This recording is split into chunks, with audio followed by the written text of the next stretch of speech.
napakalatag na seguridad na kasalukuyan pong naka-set up dito po sa palibot kung saan gaganapin ang ASEAN Summit. Kasama po natin ngayon dito si Brigadier General Jesus Manangkil, ang commander ng Joint Task Force NCR. Sir, magandang hapon po sa inyo. Magandang hapon naman sa iyo. Magandang hapon sa pakinig ng inyong programa. Sir, dito sa security, parang first time ho nakakita ng publiko, may mga nakadeploy na tangke, anti-aircraft. Ano ba natanggap nating intel so far? May matindi bang banta?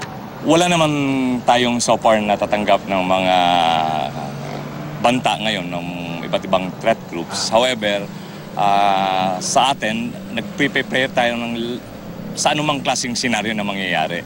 So kaya sa ating kahandaan, dinideploy natin ang ating mga forces sa anumang mga senaryo na pwedeng mangyari ngayon dito sa ASEAN meeting. Opo. Matindihon labanan sa Mindanao, sa Abu Sayyaf, sa Bohol, inahabol pa yung ibang mga nakarakas. So, meron ho bang threat na maaaring nagsusubok pumuslit na mga paisa-isa mga miyembro ng terror cell sa Metro Manila? Close coordination yung ating mga intelligence units, not only dito sa Metro Manila, yung intelligence natin sa Mindanao, sa Visayas, ay parati silang nag-i-exchange ng notes. In other words, malalaman din namin dito kung may nakapuslit.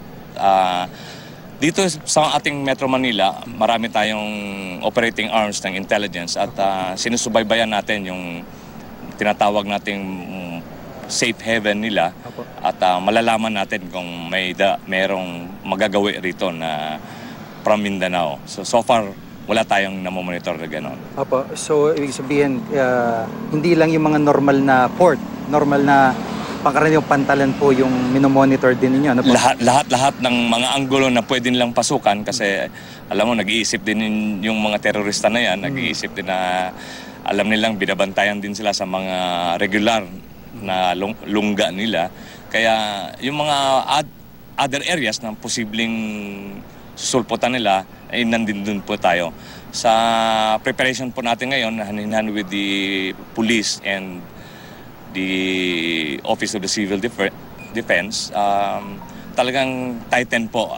Meron tayong 3 layers, kaya nga bago sila makapasok sa the first layer, which is itong nilockdown, may mga outer layer, lalong-lalo na doon kami sa outer layer, talagang hindi sila pwedeng makapasok muna doon. So, I would assure na safe ang venue ng meeting ng ASEAN.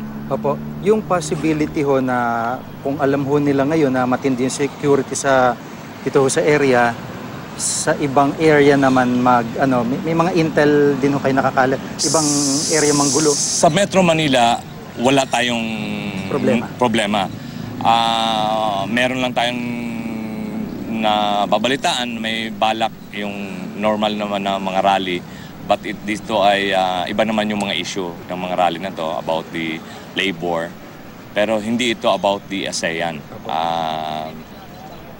Hindi naman ito talaga threat kasi ito ay karapatan din magpahayag ng kanilang mga damdamin yung ating mga demonstrador.